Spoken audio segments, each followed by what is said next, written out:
Hey guys, welcome back to World of Warships. Today we're taking a look at the Pommern and also the Iwami B. We're getting to the end of this Black Friday sale, and there's a few more ships that I want to take a look at. In fact, the Black Friday sale might be over depending on when this video comes out. I do apologize, didn't quite manage to get through everything, but these two ships are very important to cover, I think, because Tier 9, Brawling Battleships, secondaries, torpedoes, and Tier 9s make a lot of credit income. I talked about that quite a lot when it came to Tier 10s versus Tier 9s versus Tier 8s. And these aren't cheap still. They're on a discount, but they're still not cheap ships. They're over 16,000 doubloons each. And they're also available for coal. That's the primary reason I haven't covered some of the other ships, or have been a little hesitant, I suppose. It's just that when ships are available for coal or an in-game resource you can earn, I don't really think it's worth spending money. I especially don't think so when it's coal. If it was steel or research bureau, for example, yeah, those are some very end game resources, very difficult to get. I understand that. But coal you just earn by playing the game, and you can get quite a lot of it, especially if you're doing mission chains as well as collecting more resources containers while playing every day. But this ship is okay at Tier 9. Pommern as well as Iwami are two reasonably powerful secondary battleships. They have quite a bit of armor, especially Pommern has a lot of armor, and Iwami's no slouch either, with 50 mil plating on its deck armor. So we'll take a look at the Iwami after. First, we have to talk about the Pommern. And this ship has some okay secondaries. It's not the best at its tier at all anymore. Certainly the 28,600 or so hitting DPM at 10 kilometers is fine, but Pommern rests in the middle between bad standard battleship secondary dispersion and the improved secondary dispersion we see on ships like the Iwami, but also Georgia, also Prince Ruprecht, for example, gets that improved secondary accuracy. Los Andes as well. So we don't quite have that secondary hitting DPM just thanks to the accuracy decrease. But you do get nice range on these secondaries, 12 kilometers. But in random battles, it's hard to play, and that's going to be a bit of an issue when it comes to playing Pommern as well as Iwami. Both of these ships will struggle into the random battles meta. Iwami less so, Pommern certainly more so, thanks to its very, very poor dispersion. This is a ship that really wants to be playing in ranked, or brawls, or asymmetric battles, or mode shuffle. That's what this ship wants to do. If you can play around islands like this, try and isolate 1v1s, get people to push in to deal with you, then you're going to have a reasonably good time. But anytime we have these long-range, 20-kilometer sniping games, yeah, it's going to be a bit of trouble. So if you're someone who plays a lot of ranked or wants a ship for ranked and you're not grinding through Prince Ruprecht or maybe the Los Andes, the new one, this is a decent premium to pick up, as well as Iwami for ranked modes, for brawl modes, anything closer range like that. This thing is going to perform much, much better. You get the hydro and you get the torpedoes. We were talking about that with the turpets. Of course, you have to choose turpets or Bismarck. Do you want the hydro or do you want the torps? Pommern just gets them both, which is really, really useful. The hydro is incredibly handy for pushing in and brawling. And the torpedoes come in handy when you're getting rushed. They do a lot of very good, consistent damage, alongside the secondaries, of course. But to deal with people who are trying to ram, for example, it's really, really nice to have the torpedoes as another threat to deal with that. In this game here, we've played it rather passive in the early game, not really shooting a whole lot early on, just kind of tucked into this island, not doing a whole lot. But now it's time to activate. It's a relatively close game here. Our Petro is trying to tank through and deal with the Bismarck. There's a Kearsarge around as well as a Napoli. So we need to get into this fight and do some damage. Also torpedoes from the north, but we have a Hydro. We know where the torpedoes are coming from. So we don't have to worry about that quite as much since it's a Cossack, and that is more of a gunboat, of course. Broadside Bismarck, and we see a bit of the downside of this accuracy. Full secondary build in this one, so we can't complain too much when we're not buffing it, but 1.5 Sigma on the Pommern with Battleship Dispersion. Yeah, it's going to be a little bit tough to land consistent salvos. It doesn't mean it can't, it's just that you're at the mercy of RNG. Surprisingly, that's actually not the worst Sigma and Dispersion at tier 9 as far as battleships go. The Navarin actually gets 1.4 Sigma. Marlboro 1.45. So there's a couple that are worse than you. Try and take out this Napoli. We're lighting some fires even. Very nice. I do want to take IFHE on these secondaries.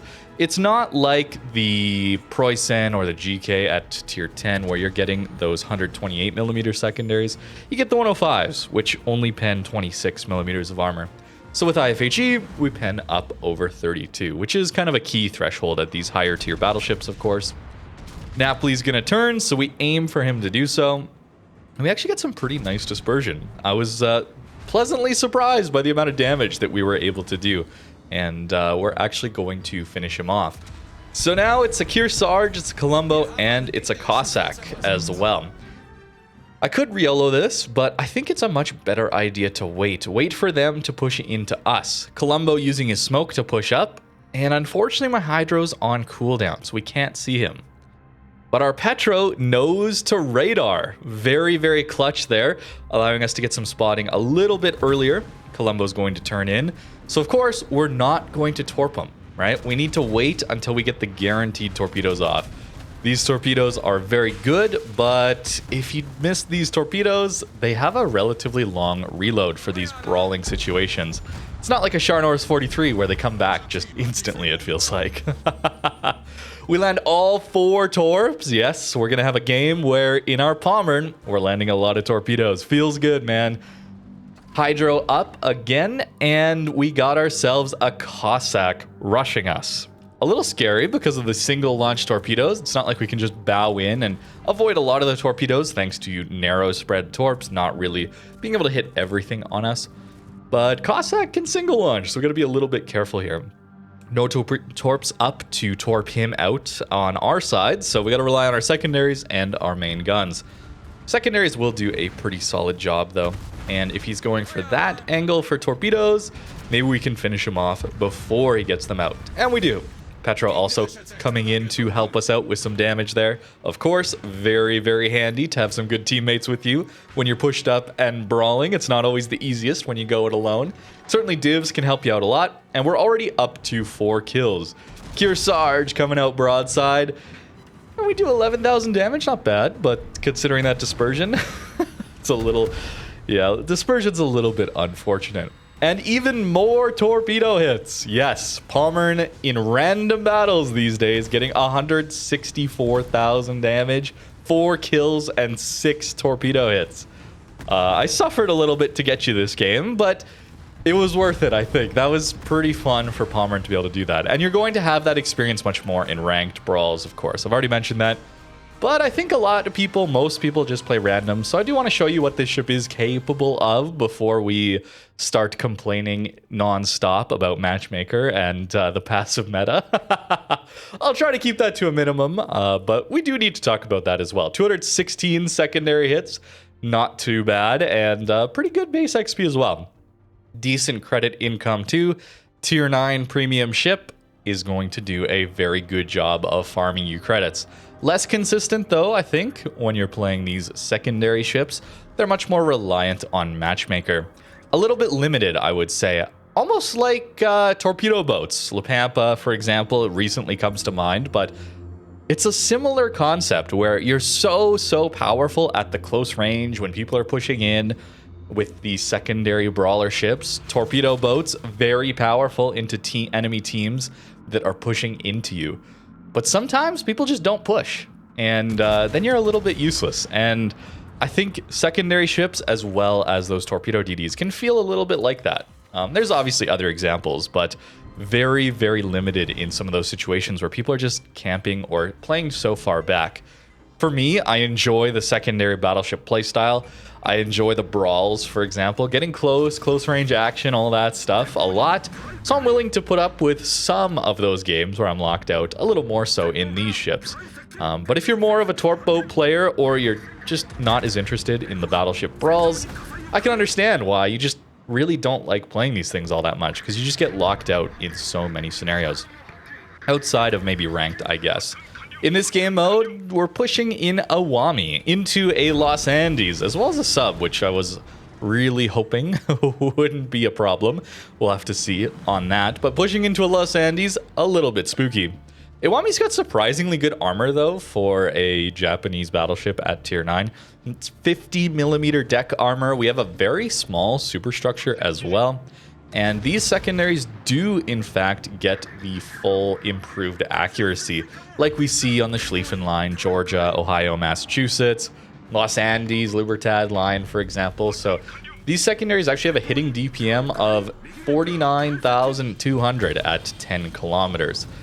Similar, same calculation that the Pommern has. So got ourselves like 20k more DPM on the secondaries compared to the Pommern. And we still have the ability to pen 32mm of armor with IFHE on these.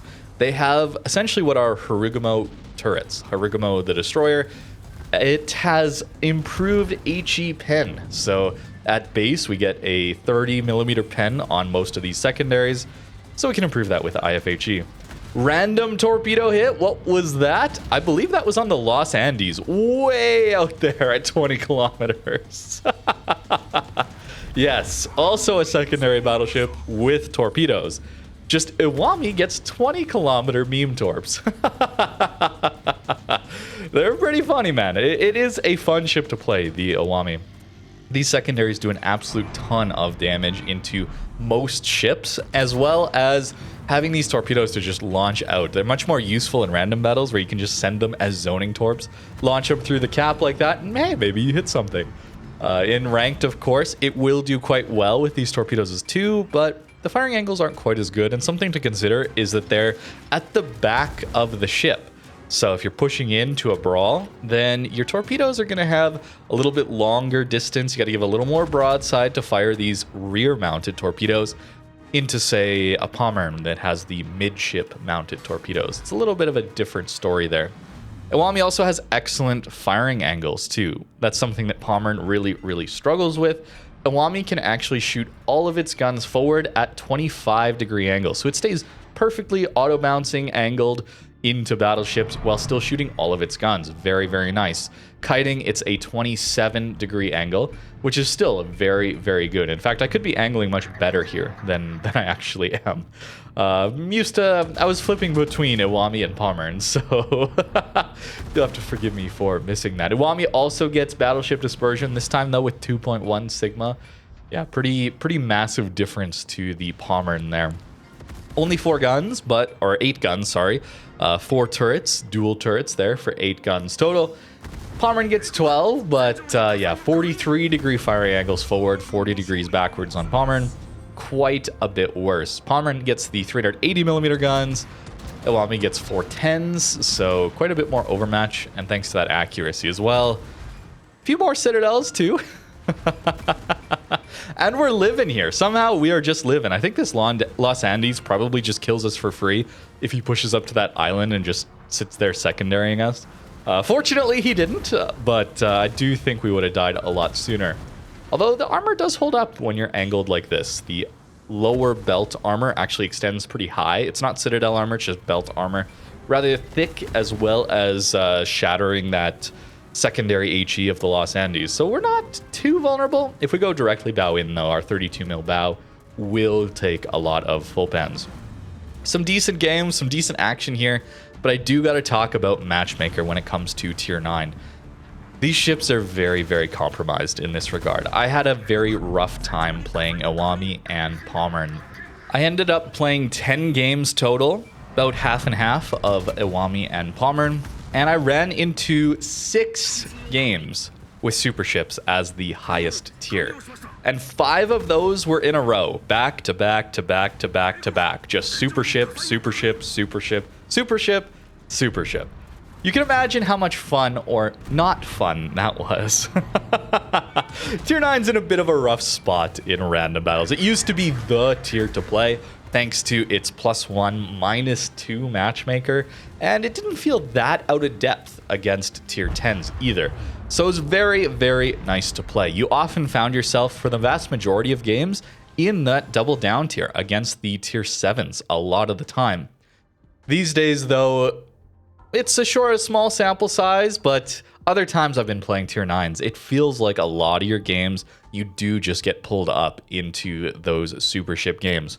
Of the remaining 4 games, half of them were against tier 10 as top tier, so tier 8 to tier 10 matchmaker, which is fine. And 2 of those were the full tier 9 as top tier. We were top tier in 2 out of our 10 games. It's a little bit rough. And this is actually one of them where I was top tier. This is not what you should do, okay? Do not do this. But I had to include it as an example of why you have to, anytime there's carriers, hybrids in the game, you cannot push. You just simply cannot push. You isolate yourself as the target to go after. This isn't even like a, oh, see PQ, shoot PQ. This is just like, wow, there's a battleship pushing in. This is the easiest target to go after. This will happen to anybody who pushes into this position. I truly believe that. This is not like some, oh, I'm complaining about being recognized or something like that. If you push in to a channel like this, or you push up on a flank, it doesn't have to be Two Brothers mid push, but it's Two Brothers mid push. I had to try, right? I'm kind of obligated. Sometimes it goes like this. Other times we get the most insane brawl games ever, and it's super fun.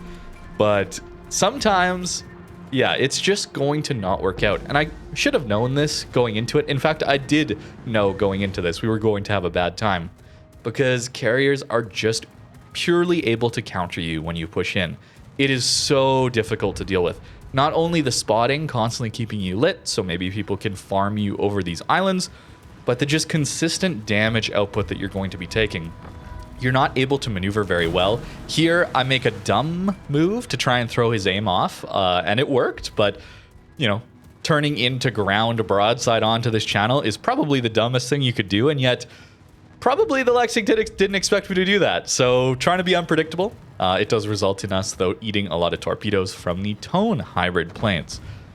Do not push, guys. This is carriers do not promote any sort of interesting gameplay, in my opinion. They make camping much worse. I suppose you could say it removes camping on islands in favor of camping in spawn, right? So I guess for me, I would prefer to see us able to use islands to push up and, yeah, sure, camp them out a little bit, but it's an advanced position, taking an engagement in the game, progressing the battle, rather than everybody just saying, I don't want to deal with this game, because this isn't any fun for me. I'm sure you've had games like this as well. It's not very enjoyable to play a match like this, where you're not really doing any damage, you're not shooting at any targets, and all the damage you're taking is from the sky and people just clicking on your ship for free damage. It's not fun, it's not enjoyable. And this isn't exclusive to tier 9 battleships. This is just something that you have to recognize when you're playing a brawling ship or a ship that wants to push in. Going back to the torpedo boat destroyers, similar concept. When there's carriers in the game constantly able to spot you in your torp boat DD, it's just not going to go very well. You have to play different, further back, more passive, less engaged in the battle, and I don't like that. So maybe Wargaming fixes it, I don't know. Removing plane spotting would be nice, but that's not going to change just the sheer amount of damage we are eating here to the carrier. If I was playing smart, again, this is not me saying, oh, I should have been able to make this play work given the current situation of the gaming experience, the meta Wargaming has crafted, because they have. They're in control of the game. It's on them to make the game fun or not fun. It's their fault. Either way. And in this case, I do think it's Wargaming's fault for making the game like this at the moment. So maybe they can fix it, but you got to play. You got to play for farther back, man.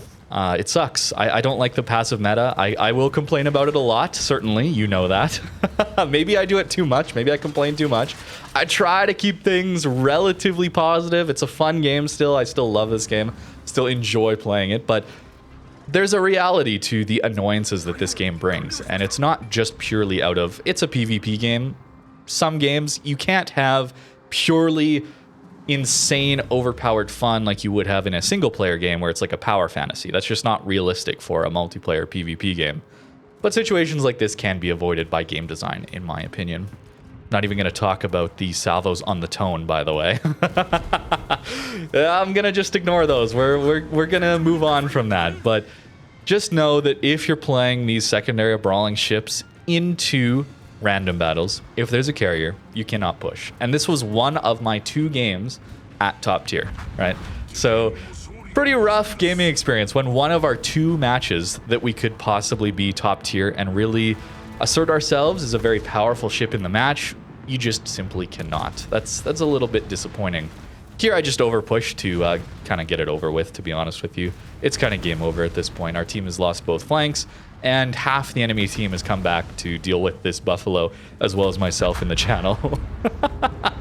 That one was never going to go particularly well, but I don't know. Maybe I'm overblowing it, but I did want to include this as an option just to show you what some of the games can feel like as a brawling battleship playing tier 9, and you try and push in. You just simply get countered like that. Super ship games were tricky as well, but in this case, no carrier means I was able to actually push up to this island and kind of isolate some fights. The game's not going to end particularly well for us, but still, it allows us to play a little bit smarter. We can use our positioning to get a little bit closer, and hey, we're secondarying this main. We're even getting some citadels, the cheek citadels, into the main. The Iwami with its 2.1 dispersion, we're seeing some of the very nice accuracy out of it. Consistent guns is a very nice feature of the Iwami over something like a Pommern, for example. We don't get the Hydro, we still get torpedoes, decent armor, but I do really like Iwami for its increased accuracy, and these secondaries are still great. Basically full health Gdansk is going to end our game. This isn't a downside of not having a Hydro. We don't have that warning. But we do manage to finish him off with a Dev Strike. He Dev Strikes us right back. Touche. But hey, trading out a tier 10 DD like that, not bad. Sometimes when you're playing on an island, people do feel obligated to 1-for-1 you, and it is nice to have the secondaries as well as those torpedoes to deal with that a little better. Pommern, of course, having that Hydro, very, very useful in those situations to spot that coming out. Although Pommern can sometimes just roll a 20. You get a nat 20 every once in a while, and I don't know if I've ever seen Pommern with that dispersion. That poor, poor Brisbane. Can you imagine being that Brisbane right there? Okay, it's Gina and Torps. They've been spotted.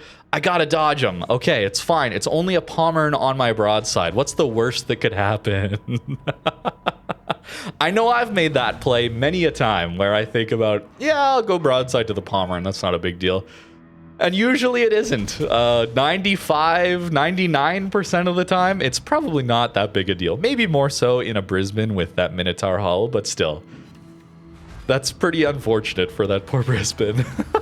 A little too much RNG for me, but hey, it can give you some very, very good salvos. Now pushing in to deal with this Lion and Freddy. This was also a super ship game, and we're getting some brawling action at the end. Just because it's a double up tier doesn't mean you have to have a bad game. It's just more likely, right? And you'd rather fight against your own tier. +1, -1 would be lovely. +0, -0 would be the best, obviously. I don't see Wargaming ever going to that, unfortunately. But hey, we'll get some brawling action here at the end, although a bit of a blowout in this one as well. 100,000 damage into this one. These ships are more meant for ranked. They're relegated to ranked brawls, the asymmetric game mode that I think is coming back next update. If we see mode shuffle as well, anything like that is where you probably want to be playing these ships. Random battles is tricky these days, and if you're interested in getting something like the Pommern or Iwami, again, recommend you just save your coal for it. Personally, that's what I would very much recommend you do. But if you want to get it or pick it up with doubloons, maybe you have doubloons laying around. At least these are available for doubloons in this Black Friday sale. Maybe it's over by now. I do apologize if this video comes out quite a bit later than when I'm recording it. But they're still decent, and they still can work in random battles. It's just much, much more difficult for that to be the case. Maybe I'm overblowing it, though. Let me know in the comments. Let others know in the comments what you think about these two.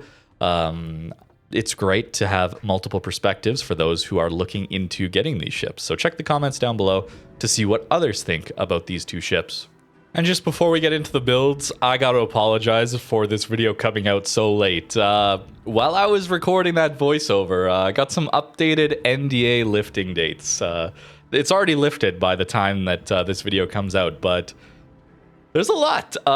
There's a lot lifting before I can get this video out. So recording this, and it probably comes out like a week, maybe more after I recorded this. So the Black Friday event is over. I apologize. My timing on this was not amazing. So maybe just treat this as like a sort of updated coal list for these two. I don't know, but random battles is hard. Random battles is very hard. On the Iwami, I went with a build like this. Bit of a hybrid build here, trying to play around our concealment, timing our pushes instead of trying to tank through more damage with that extra 5th heal.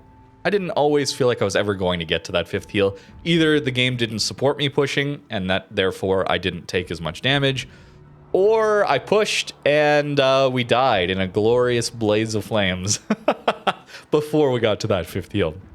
That's kind of the idea there. And then I would recommend, highly recommend, not going full secondary here. Keep some secondaries on the commander, sure. But going aiming systems and main guns reload makes this ship very, very powerful.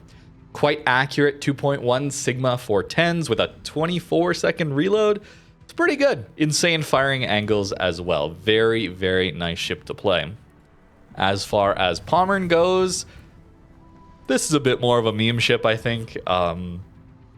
Yeah, you can try the main gun thing as well if you want to. Certainly it'll make the main guns a bit better, but you're still going to be held back by that just abysmal dispersion. That one I'm not so sure of, but again, very similar build here.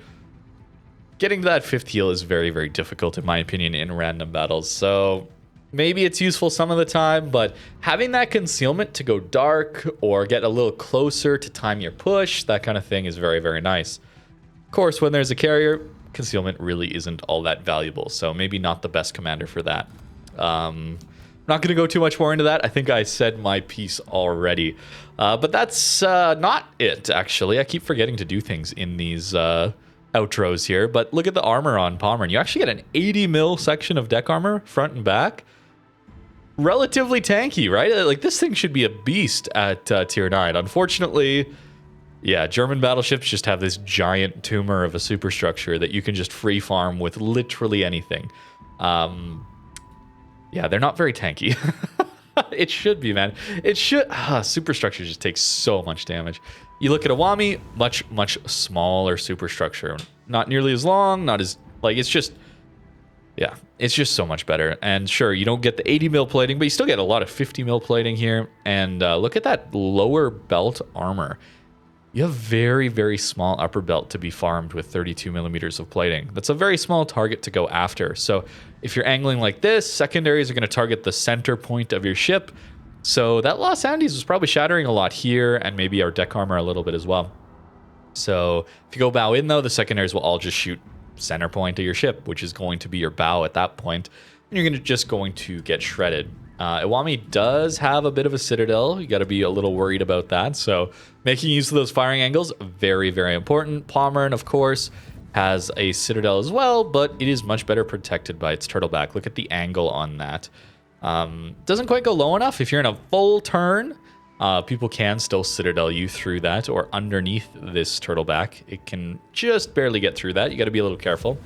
Iwami turtleback is just simply not angled enough to really function like turtleback. It can at some points, but at mid ranges, long ranges, it doesn't really do a whole lot. Even at close range, depending on the shell type, it'll just still punch right through that without too many issues.